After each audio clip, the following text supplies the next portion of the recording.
And let me say good morning. Welcome to Healthy Athens. If you're new to this group, this is the work group for Envision Athens, which is the 20-year community and economic development plan for Athens, Clarke County. And this group specifically meets for the purpose of supporting optimum health by providing substance use disorder prevention and awareness, as well as increasing how well coordinated and accessible services are for people living in recovery and those who support them. So let's do a very quick round of introductions. We have some new faces. So my name is Erin. Good morning. I'll just call your name if you could share your name pretty quickly and your affiliation, and then we'll dive in. Melinda, let's start with you. Good morning. I'm Melinda Allen. I'm the Executive Director of Bethel Haven. Good morning. Esther. Oh, Esther, you're muted. Hi, I'm sorry. Esther Maddox. I have my own business, private practice, Esther Maddox Counseling Services. I'm a certified financial planner, but I'm also an addiction counselor and a certified gambling counselor. So I do all of that. I mix it all together.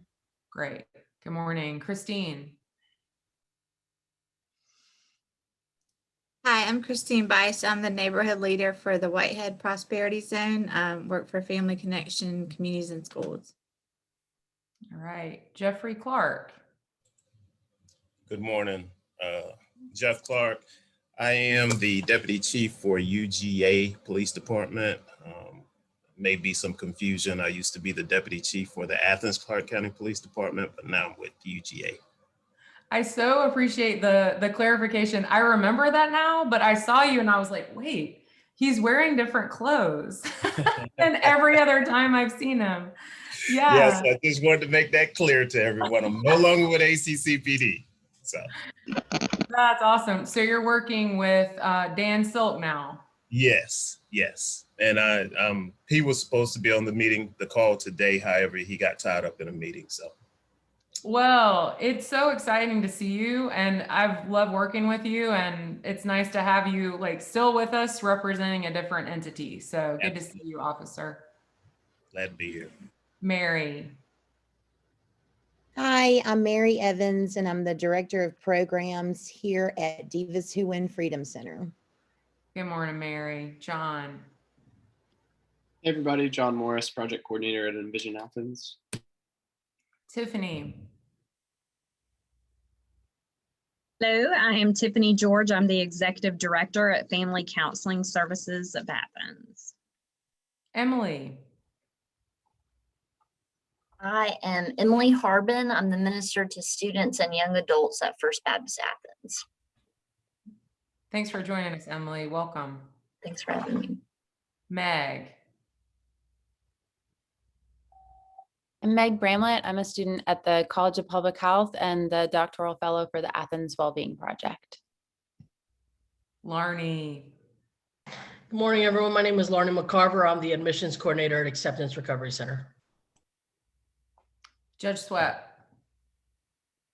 Good morning. I'm David Sweat. I am a senior judge, but I'm still working, and particularly working with courts in behavioral health, mental health issues. I'm also on the Advantage Behavioral Health Board, and I'm trying to connect justice and mental health issues. Fantastic. Brooke. Hi, I'm not Brooke. I'm Julia Dale. I have no idea. Oh, that's right. Why it says Brooke on there, but I'm the program director at Alliance Recovery Center. Good to see you. You know, as I said that, I was like, wait, what's happening? I at some point he has used my Zoom and it now says his name. I need to correct that. Nice. All right. Good to see you, Julia. Jada. Morning. I'm not turning my camera on because I have a sick child, so you can imagine what I look like. But I'm Jada Harrison. I'm the Director of Addictive Diseases for Advantage Behavioral Health. That is a real situation that many of us have been in. So Jada, thanks for being with us this morning. Danny. Hi, my name is Danny Bonanno. I'm the residential assistant and grant writer for Acceptance Recovery Center.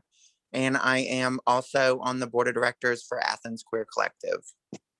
Awesome. Good to see you or hear you, Danny. Thanks for joining us. Absolutely. And then last we have Grace, who is 864. Good morning, everybody. I'm Grace Bagwell Adams in the College of Public Health as Assistant Dean for Outreach, Engagement, and Equity, and I lead up the Athens Wellbeing Project. Grace, thanks so much for being here. So good morning, guys. I think you can see the agenda in the chat box. Is that correct? You guys can track that? Okay. So today, what we would love to do is review some of the takeaways from the Behavioral Health Community Needs Assessment. And I want to thank Meg and also I think Harrison and John for our role in that, and Grace for her guidance in that. You all who have been a part of this group will remember that Resilient Georgia funded a collaborative between Envision Athens, Athens Wellbeing Project, and the Athens Area Community Foundation to increase trauma-informed care capacity across Northeast Georgia. And so many of the training opportunities that were afforded in 2020 and into this year were part of that partnership. And then another one of the key aims of the Resilient Georgia project was to complete an assessment so that we understand what the realities and needs are related to behavioral health across the region. Meg did a wonderful job of presenting that assessment and the outcomes of it in April. And so I think our charge and opportunity this morning is to revisit what the key takeaways and major themes are and kind of help that lead us to our opportunities for collective action. So Meg, we'll turn it over to you. Thanks again for joining us and for your good work. Yeah, thank you for having me. I'm glad to do this. So if y'all were here last week, these are going to look familiar. These are sort of the big takeaway, the big picture recaps kind of at the end of every section. So just a couple of slides here to refresh you. And if you weren't here last week, there's a link at the end with the website where you can find the full presentation as well as the recording of that. So one of the biggest things we found was in relation to telehealth. While just about a third of providers were using it before the pandemic, now nearly more than 3/4 do, and most who do plan to continue to use telehealth in their everyday practice moving forward, even once everything returns to whatever normal is. Next is regarding naloxone and medication-assisted treatment, or MAT. I don't have it on here, but there wasn't really much fluctuation. There wasn't a significant difference in organizations that had either started or stopped before and after the pandemic. But we found that 12 organizations offer both, 9 offer just naloxone, but not MAT, and 4 offer MAT.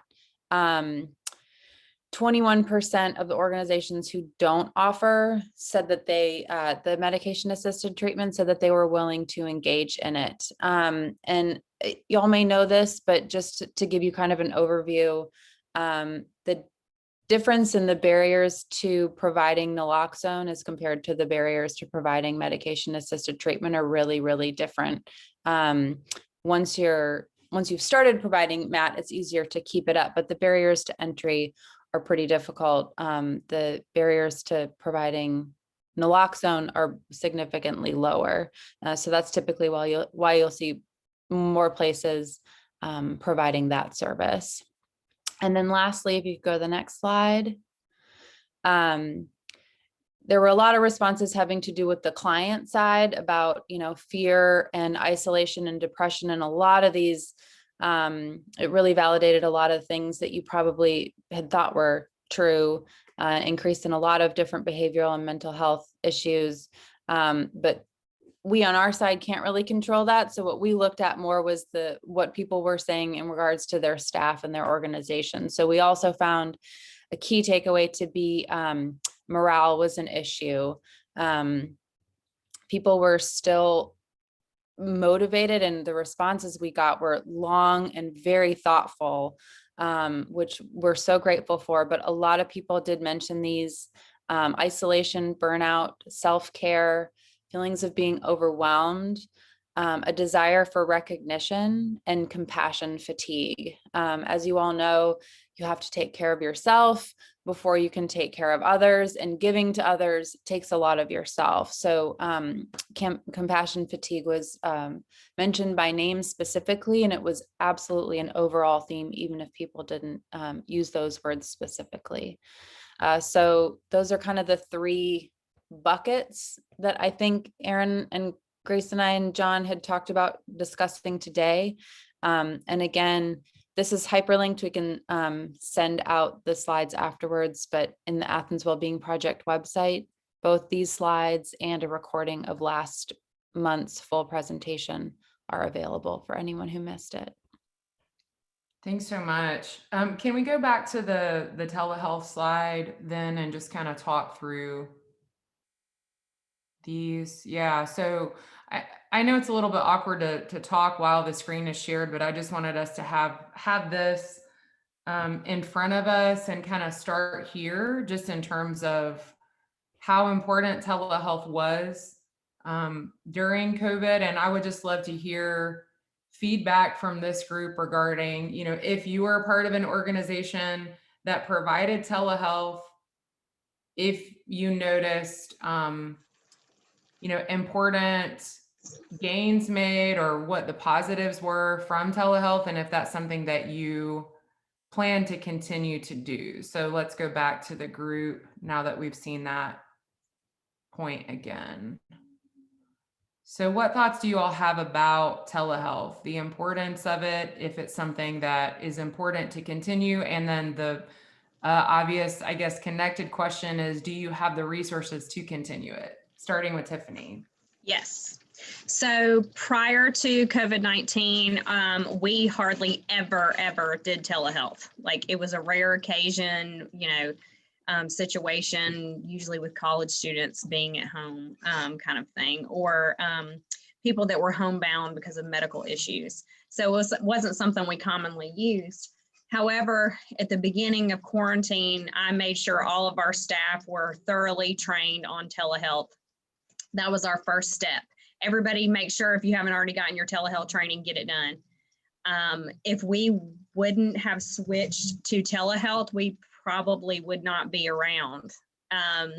So us being able to switch all of our forms to electronic version, all of our counselors, we did steps of bringing people into the building, with all the safety measures in place.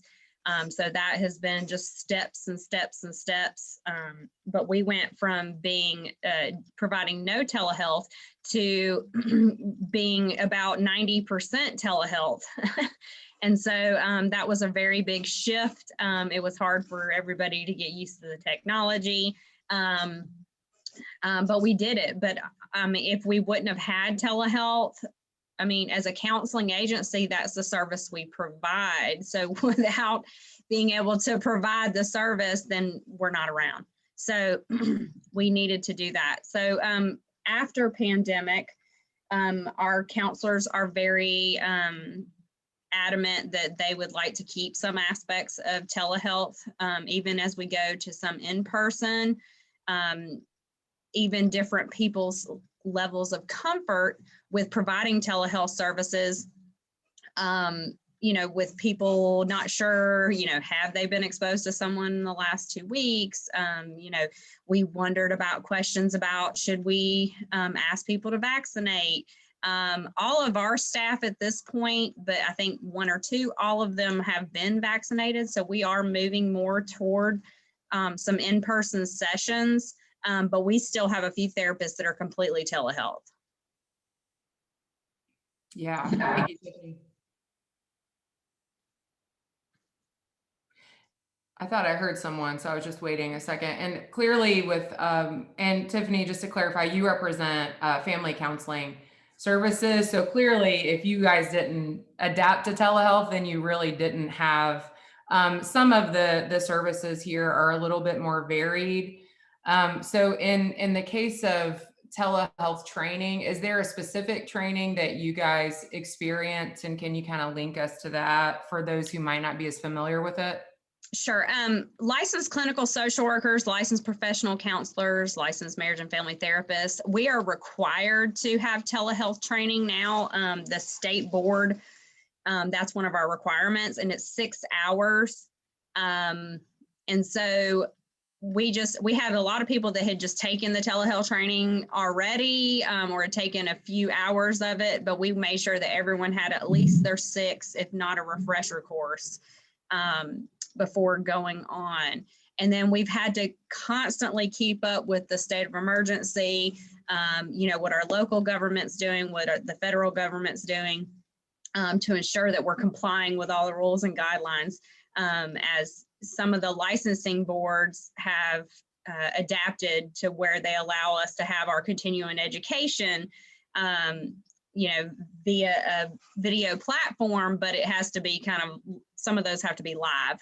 So there's been some changes in how we're allowed to do that, but the trainings as part of our license we're required to do it. So it's just any place that provides a continuing education on telehealth. And if you can get one that's ethics and telehealth combined, counselors need ethics hours as well. And so that was a double benefit, but also it's just, there is a lot of questions about confidentiality and, client care when you're talking about providing services through telehealth.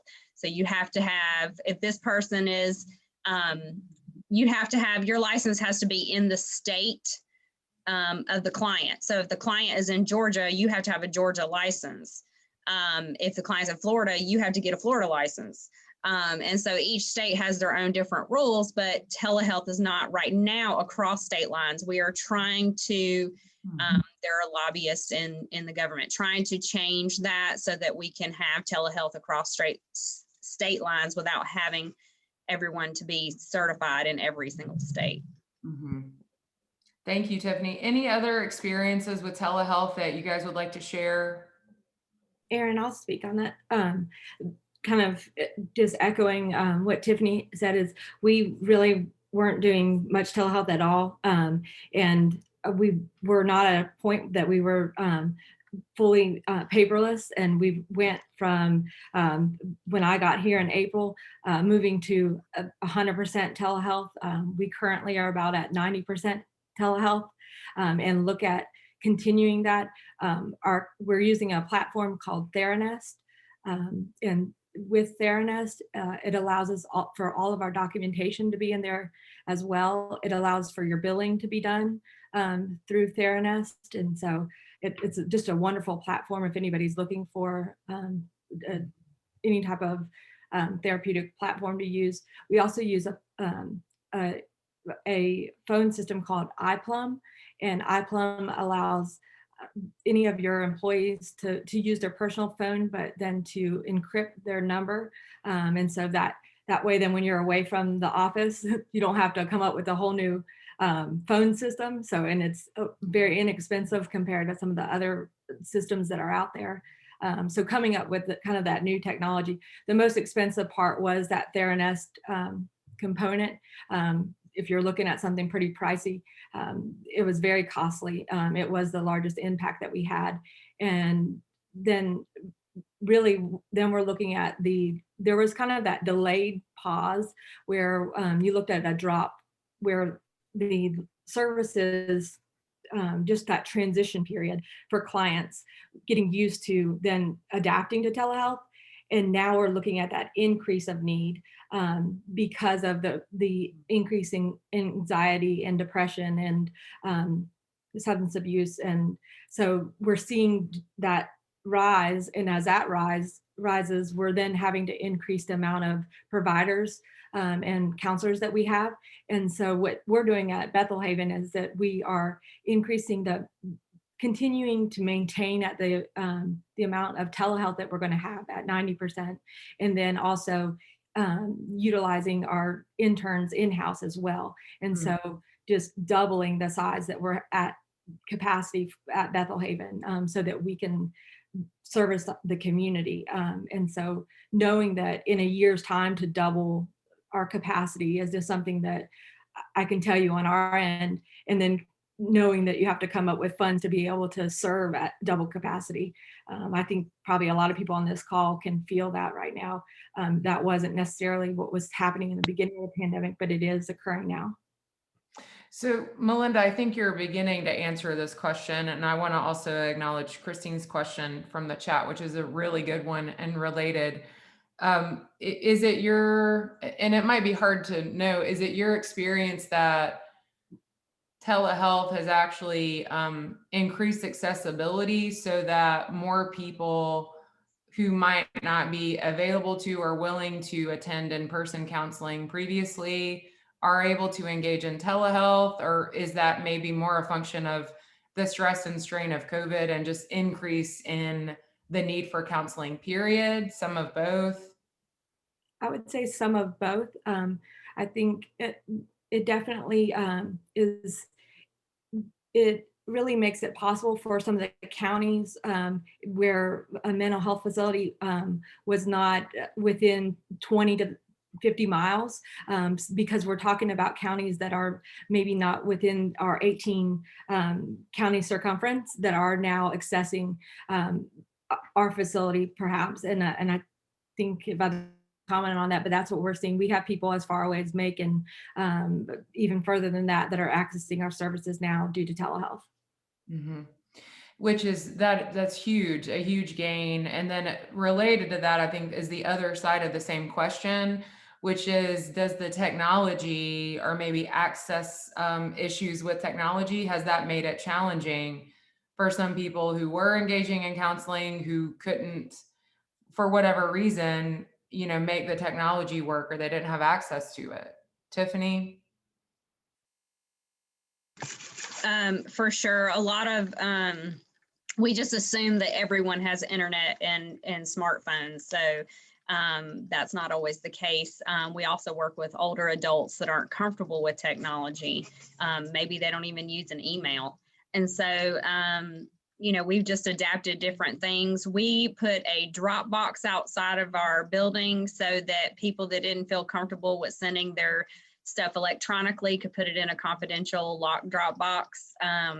We came up with different ways to provide services. In the beginning, we even had people who were totally uncomfortable with telehealth. We provided therapy on our big old porch. We scheduled time for people to do therapy outside. So it was like,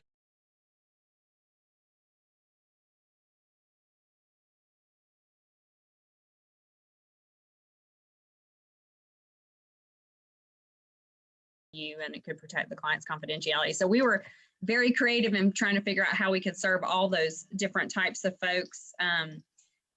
We are on the bus line, so we have, people that needed to get to us because of technology issues could get to us. And then we also reached out to some people. We would literally call them on the phone and talk them through things.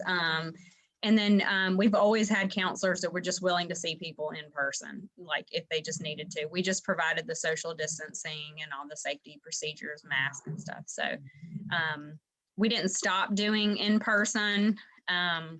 We stopped everything for 1 week. That first week in March of 2020, we stopped everything to make sure everybody was trained. All of our forms were updated. Everything was sanitized in the building, and then we just got right back to work. Mm-hmm. So those are really important and helpful perspectives from the, I guess, more holistic, traditional counseling. I would love to hear how telehealth was utilized and applied in recovery care settings or settings specific to people with substance use disorders exclusively. So Jada, Danny, Julia, not Brooke, if you guys have any experience with that, would love to hear from you as well. I can definitely speak to it. We were essential service, so we did not get to shut down. Clients were still coming into the buildings, but there was still a lot of fear with staff about having in-person sessions. Most of our offices were just not really set up to social distance. So we sort of had a mixed bag of things going on. We definitely did go telehealth, and we did let some staff work from home and do telehealth.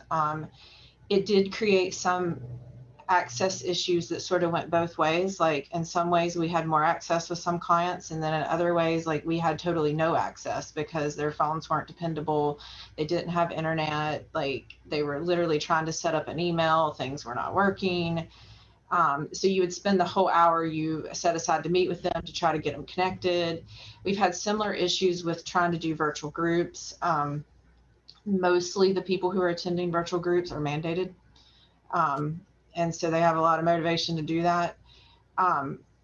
We never completely stopped doing in-person sessions, and I would say that we're in the process of almost exclusively moving back. It's not to say that we're not open to continue doing telehealth, but what we're seeing is a lot of barriers.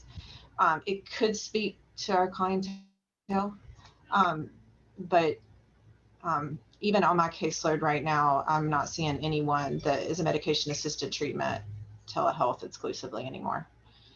I don't know. That was sort of our perspective. Even though we're totally Addictions open. is different. Addictions is definitely different. I mean, there's things that you need your senses for. You need to be able to see, or their track marks. You need to be able to smell, is there alcohol in their breath? You need to, there's just so much more that you need to assess with addictions. And that's a good point, because a lot of that is missed with telehealth. Like, even if you can see the person, like you're missing so many nonverbals, like you're just missing things that you might otherwise catch. And so even though from an access standpoint, it can be amazing, I do think that we'd be doing clients a disservice to only offer telehealth. I think that's a great point. And like many things, it's a both and. I'm wondering if from, when you think about from your organization's perspective, is your plan moving forward to think critically about who does telehealth benefit in a really important way? Meaning if a client would otherwise not participate, but is participating because of telehealth, then that's a win, right? But if someone who really needs to be participating in person is participating via telehealth and it's undermining the efficacy of their treatment, then there needs to be improvement there, right? So I'm curious, and I know we have a lot more to discuss, but I think this is important because I do think that we might have some resources available to help address barriers. So my key question for this group is, if telehealth is something that you've been doing, do you have financial barriers to continuing that? And what are those barriers? Is it equipment? Can you be a little bit specific about that? And then we'll kind of hear that noted and then move on to the next item. Well, I know for us, a lot of our forms were on paper. We've moved a lot of forms that residents have to fill out to JOT forms, which has actually saved a lot of money and actually made everything a lot easier.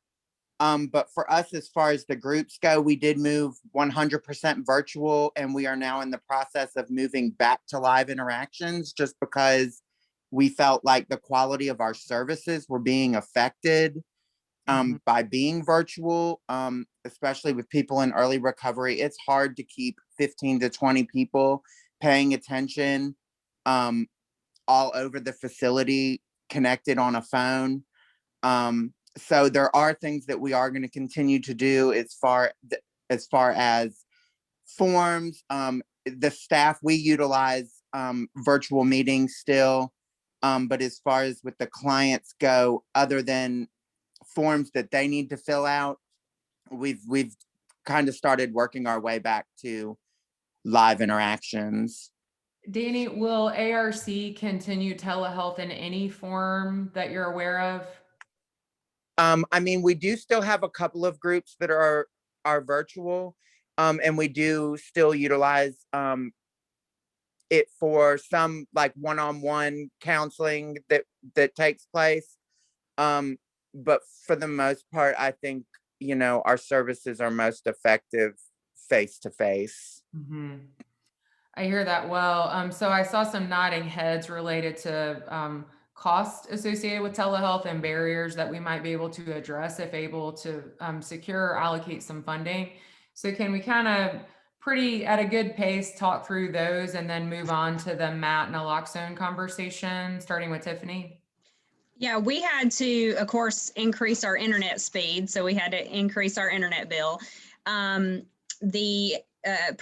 We have to be HIPAA compliant. So our platforms, that was like Melinda said, that the platforms for doing telehealth are costly when you have a group. She has a group practice and we have a group practice. So it's not like paying for one provider. It gets very expensive. So the telehealth platforms, and then, you know, we're nonprofit. So it's not like we have the newest laptops, you know, or the newest, I mean, our phone system was used when we bought it. So, I mean, we are working with, you know, dated technology. I mean, like, and we're trying to do our best with what we've got, but we have so many counselors. That's a lot of laptops to purchase. It's like you have a used vehicle that you bought to take in town quick trips and you're trying to take it across country. It's like, yes, not exactly what we had in mind. We're going to need to do some work on this. Yes. Okay.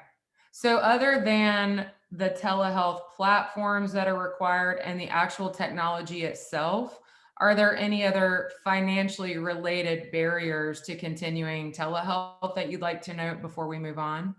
Well, Erin, I'll say my staff uses their own computers and their own phones. Yeah, I hear you. I hear you. All right. So thank you for that. That's important insight. Any other insights to share about telehealth? Jada, we didn't get to hear from you, but I also don't want to put you on the spot if you're in the middle of caregiving. No, I had to step away, so I don't know what everyone has said, but one of the things that my programs and Advantage as a whole, one of the things that has happened with telehealth, especially in addictive disease, is our individuals would run out of minutes at the end of the month, or so they would miss, like they would do treatment at the beginning, but towards the end of the month, they would run out of minutes, not be able to engage. And so we were providing phones for individuals. And so that, and, you know, of course, accrued a cost.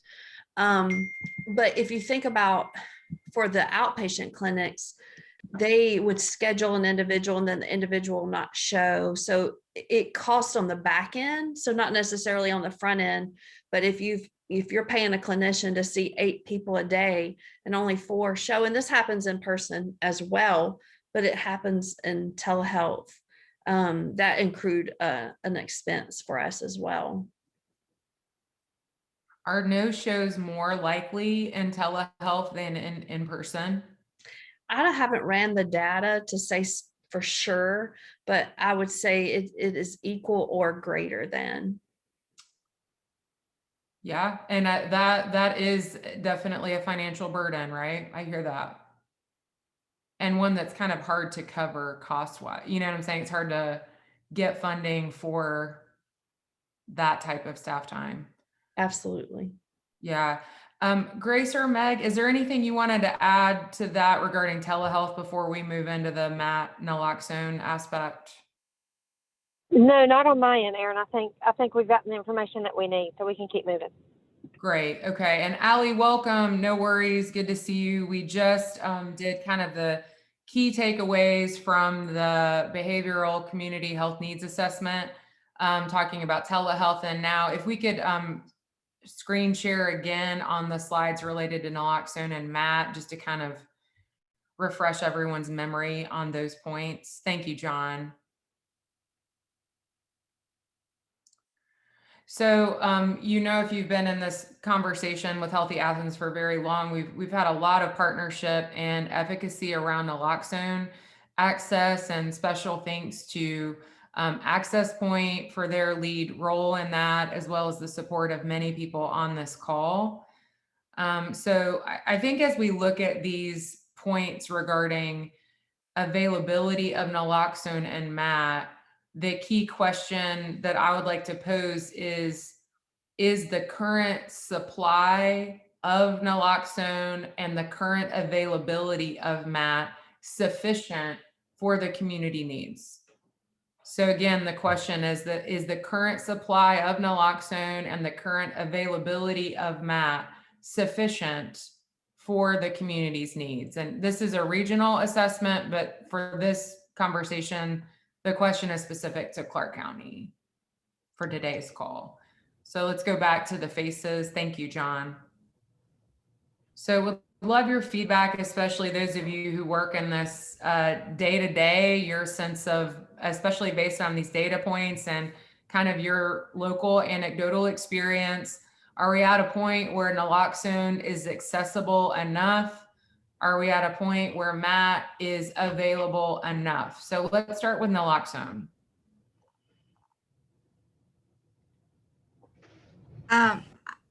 I can only speak to naloxone. I'm not sure what MAT is, but all the neighborhood leaders have been trained in, well, maybe not all of them, most of them. I think some of them didn't do it, but trained in naloxone and the 911 amnesty laws. And I have 2 bottles, I think, in my car right now. So a lot of us, so it's out there and available.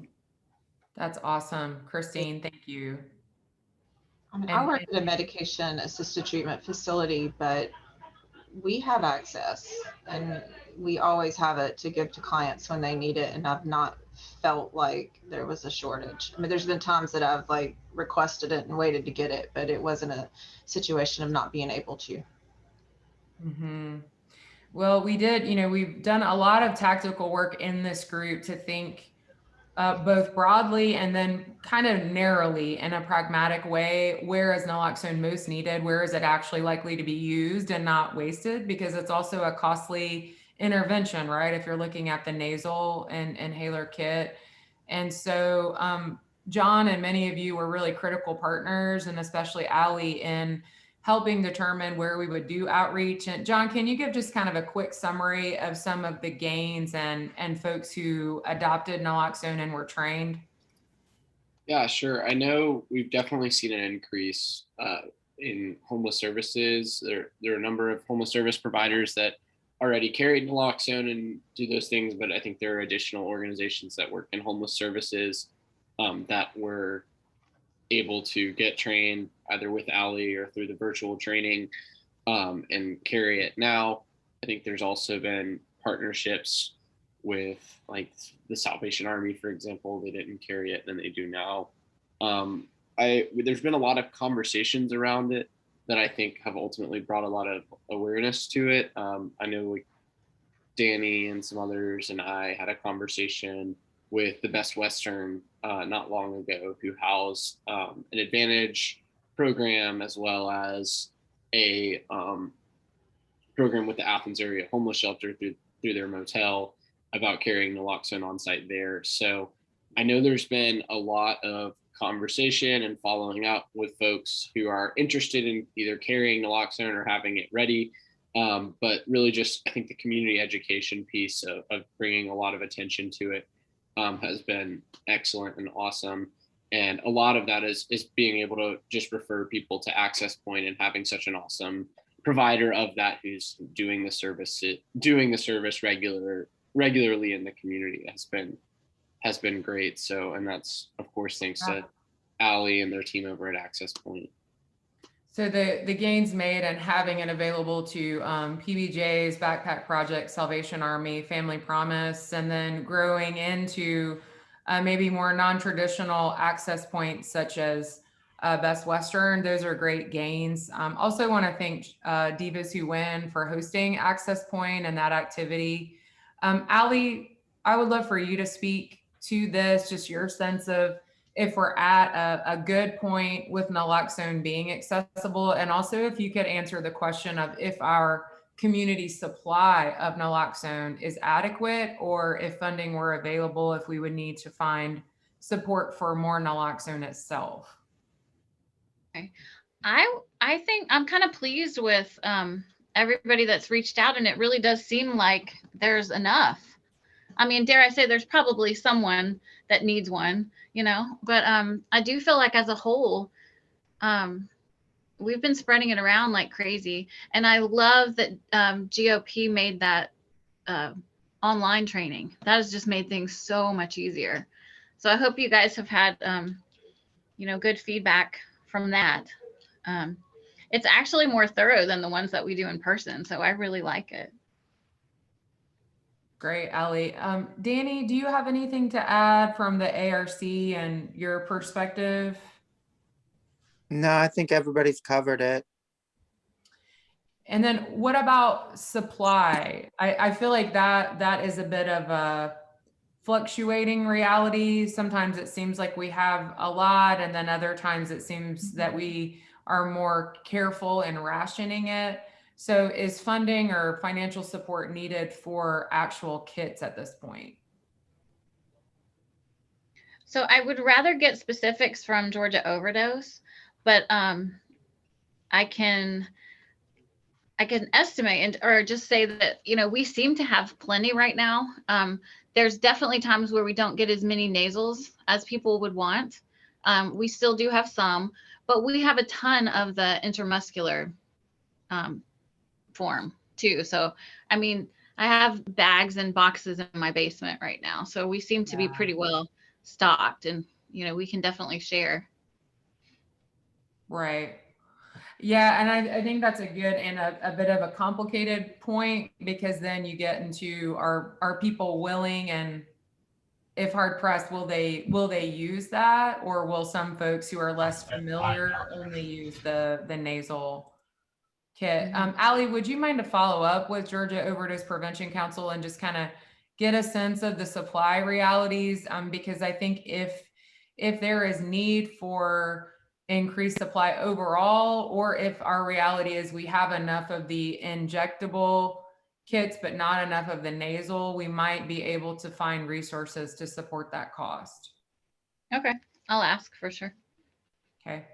And remember, guys, we have the infographic that was created to help kind of dispel myths around naloxone and Narcan. Christine raises the point, which is key, and this is absolutely something we encountered when we started conversations about naloxone, is many people don't know what it is, and then when they know what it is, they're even more concerned about their potential liability. John, you're so fast. That was amazing. And so one of our fellows did a great job of creating this tool, which kind of helps walk people through the realities and the fact that medical amnesty laws protect people who administer naloxone. And then the link to the training is below. John is hovering around that now. So we can also include this again in the notes from today. Yeah. And Officer Clark, I know we haven't called on you much today, but I know that naloxone is part of what UGA PD carries as part of its practice. Do you have anything to add here regarding like using it or your sense of need for it in the community from your perspective? From UGA, you know, I've only been here a couple of months, but I can definitely speak for ACCPD and officers using it there. It's been very beneficial. You know, we haven't used it a whole great deal of times, but the times that we do get there and are able to save a life is very beneficial. So yeah, it's a great tool for us to have when officers go on these type of calls, because we're starting to see a influx in, you know, these type of overdoses, you know, as we go into the future and, you know, go on these different various calls. So great tool to have, and we will continue to use it. Mm-hmm. Another access point, especially related to downtown locations, is places of faith, especially congregations who are kind of front and center for walk-ins. Athens First Methodist, First Baptist Church is actually represented here today by Emily. Emily, thanks for joining. So if there's any interest in having the conversation about making naloxone available at some of these access points, then we're happy to have that conversation as well. Emily, do you have any thoughts or questions before we move on to MAT? I was curious, who is designated to have access? Does it have to be a healthcare provider, police, or? Great question. No. So it's not, guys, correct me if I'm wrong here. I'm always looking at Allie as the expert, but it's not a controlled substance, and really anyone can be trained and carry naloxone. Okay. I did wonder if we house Our Daily Bread, the meal service that's doing lunches here daily, and I wondered if they have access to it. I think that would be a great conversation point for sure. Yeah. Hey, I could be completely wrong on this, and I might have imagined it, but when we first came out with that online training, I think that I might have had an email communication with them with the link. So I'm not 100%, but they might have actually seen it. That would be something to follow up on, but I do kind of remember that. I'll check in with them about that. Thanks. Yeah. Thank you. Moving on to Matt, and I know especially if you're new to this conversation, not everyone knows what Matt is. So Julia, could you just briefly explain Matt and also share your sense of the availability of Matt and if efforts need to focus in that area? MAT is medication assisted treatment. In the clinics that are in Athens, it means that clients are getting addiction treatment, but also getting methadone or buprenorphine as part of that treatment.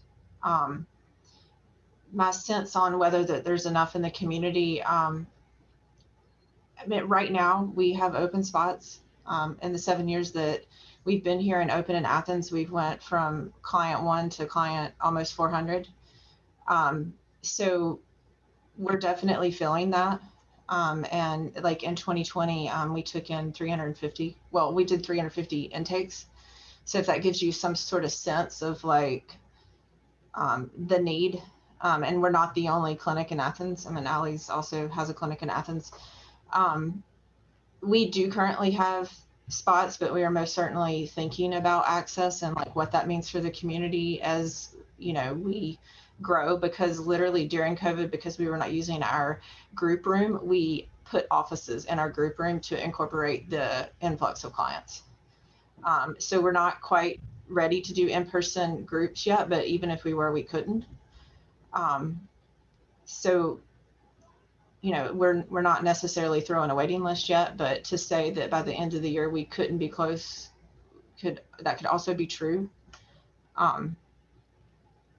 I guess that's my perspective. I mean, there's also the PROUD program that's offering buprenorphine. I'm not sure about their space. I mean, I get the feeling that right now in the community, people are not being turned away. Like, could that reality change by the end of the year? Possibly. Mm-hmm. Julia, then is it accurate to say that the constraining variable or factor for your work has more been actual space than personnel or staff? Gosh, it's been a mixed bag, because I mean, I feel like we have been hiring the whole 7 years I've been open, and there's been times where I couldn't get staff hired and trained quick enough. Like right now, I have 2 therapists that are starting in the next month, and I'm hiring another one. So I think there's 10 of us, 10 therapists now. So I guess it's both, but it's definitely been space too. Like we're looking for solutions to the space issue. And hopefully we can solve some of those problems. And there's most certainly conversations that seem real promising in place that could also help solve this problem and get us to a place where we can have in-person groups again. But to say that it's been one or the other has been false. It's been both. Yeah. Like most things, right? Yeah. Yeah. Julia, if you were to answer the question, what single thing, if it changed tomorrow, would make your job in offering Matt significantly easier? How would you begin to answer that question? And I asked Julia first, but anyone else that provides Matt on the call would love to hear from you as well. I mean, I'm answering this completely from a unique position of working at Alliance Recovery Center, but right now, space is the issue, and we're working on that. So a larger building would be preferable. But again, that's not creating a situation like immediately where it's impacting us allowing clients to come in. I would just like to be having conversations that look more like retention and like, how do we keep the clients that are coming in? Like, you know, we had 350 intakes. I would have liked to have said we kept 300 of them and engaged them in treatment, but the retention rate is not that. Like, so getting to a place where we have enough space to have adequate staff to, you know, reduce caseloads and really focus on retention would be the biggest thing for me. I really appreciate that answer. That's key, because that's what makes the program effective, right? Is the retention. That's what leads to the change over time. Jada, did you have something to add? Yeah, I supervise Proud at Advantage, and we have we actually have an 81% retention rate. So we do, I would say that's fairly well for retention. We have recently been given, so Proud is funded through a federal grant.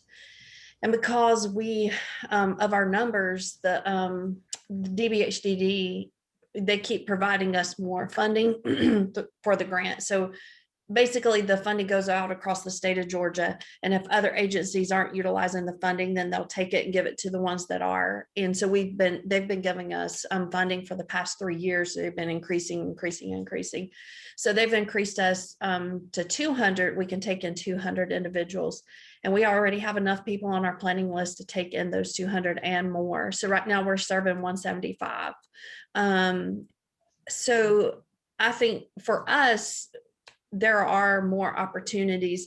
We just applied for a grant with SAMHSA to expand our MAT services into the other counties that we serve, because Proud concentrates in Clark County.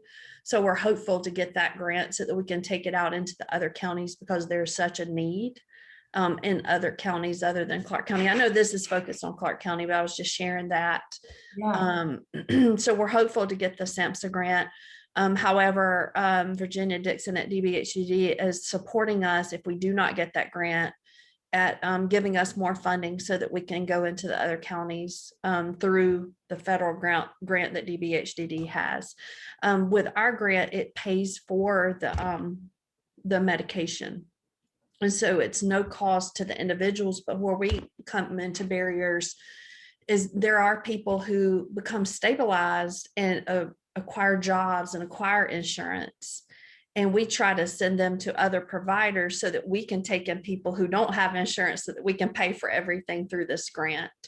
And so that's been a barrier for us, is finding someone to give a warm handoff once the individual acquires insurance, giving them to a provider who can continue to prescribe under their insurance. And there's just not a lot of providers in Athens, Clark County that can do that.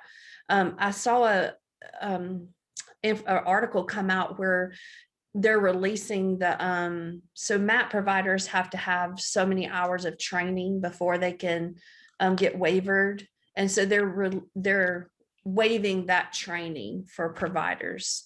So there's some stipulations in there, and that's the barrier that we run into.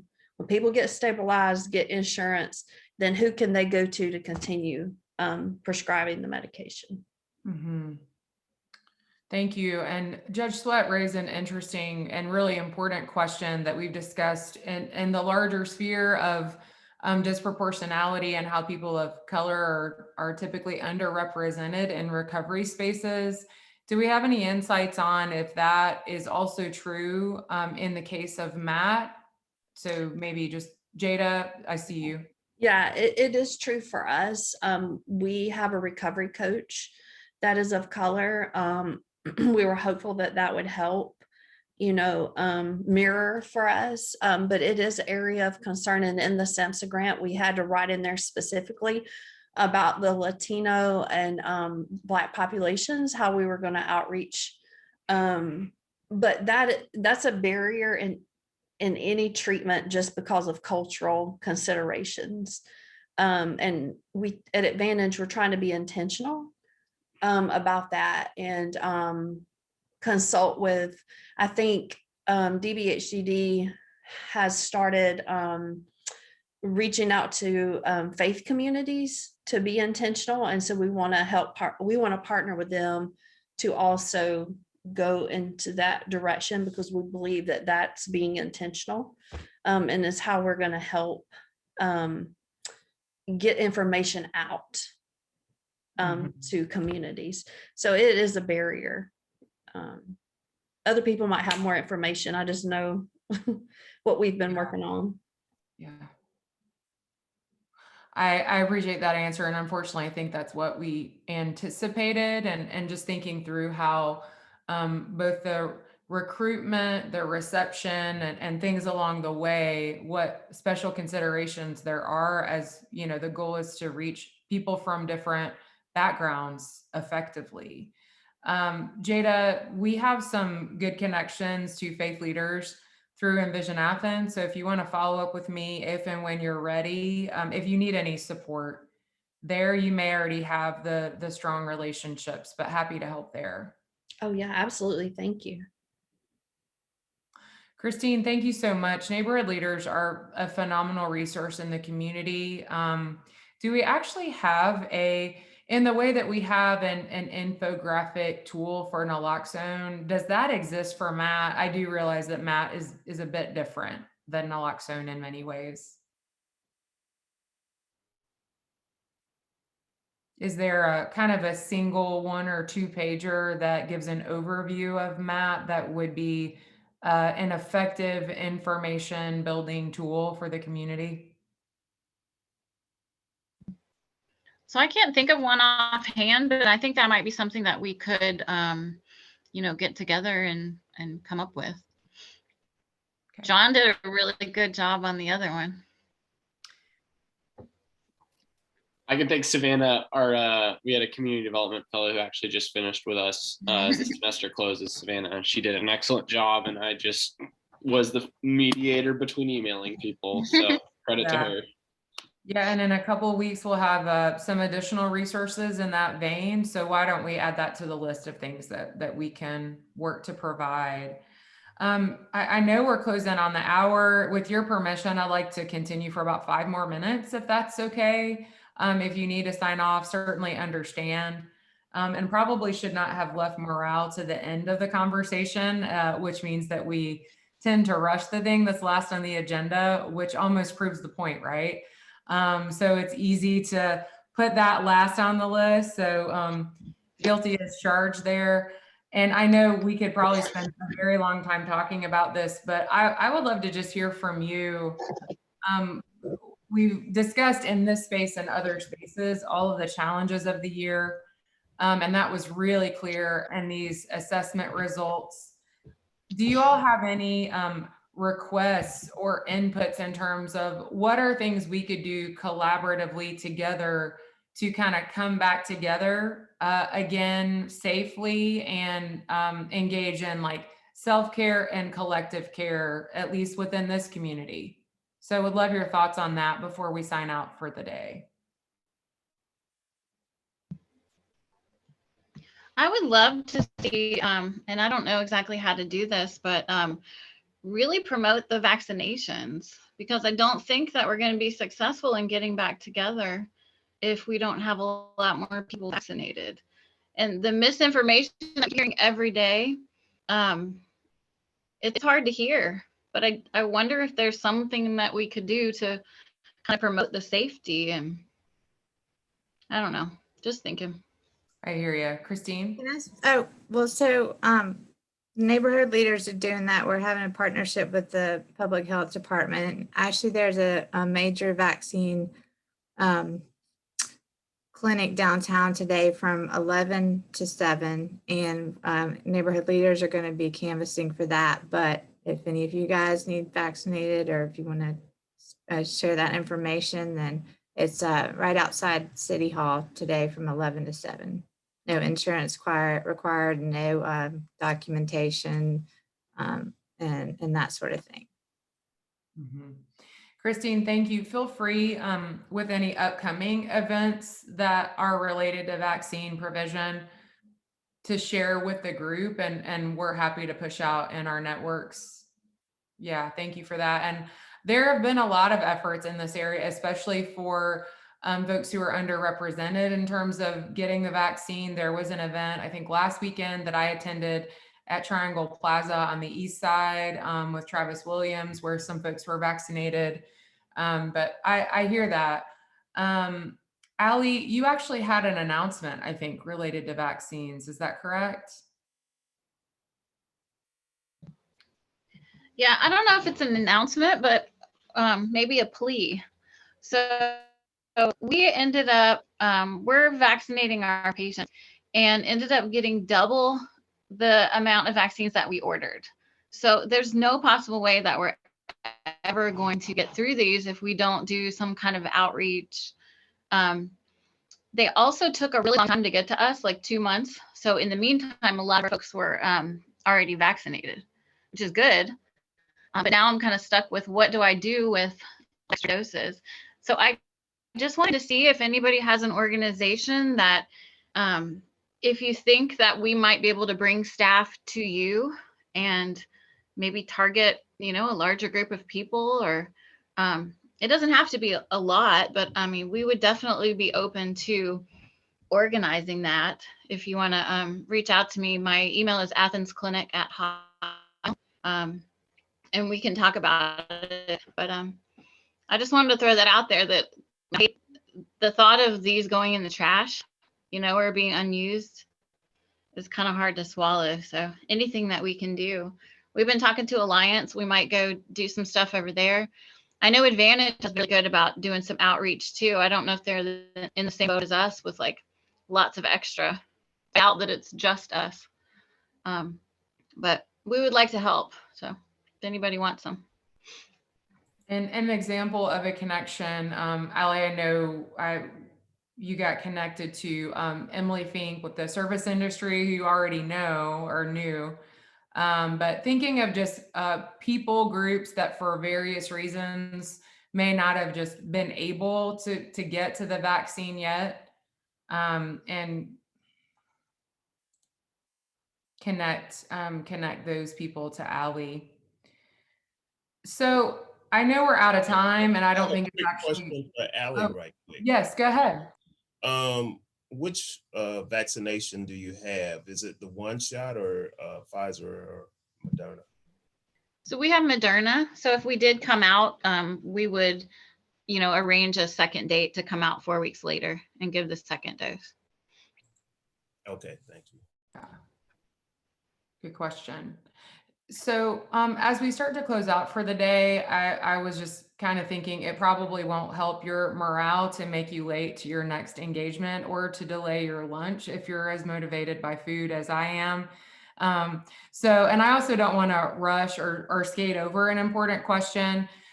With the notes today, John will be sending a link that will ask you questions about future meetings and kind of your thoughts about returning to some version of in-person and when. And in that, I would love just in any notes categories, or if you want to send me or John an email, any thoughts you have about morale and something that this group might be able to do just to kind of reconnect us. We talked a little bit about the film 4 Good Days that is out. It's currently not out in Athens, but I'm actually in conversation with a theater owner here about bringing that movie to Athens. That might be an opportunity for us to just engage thoughtfully in a social way. So any final thoughts on that before we sign off for the day?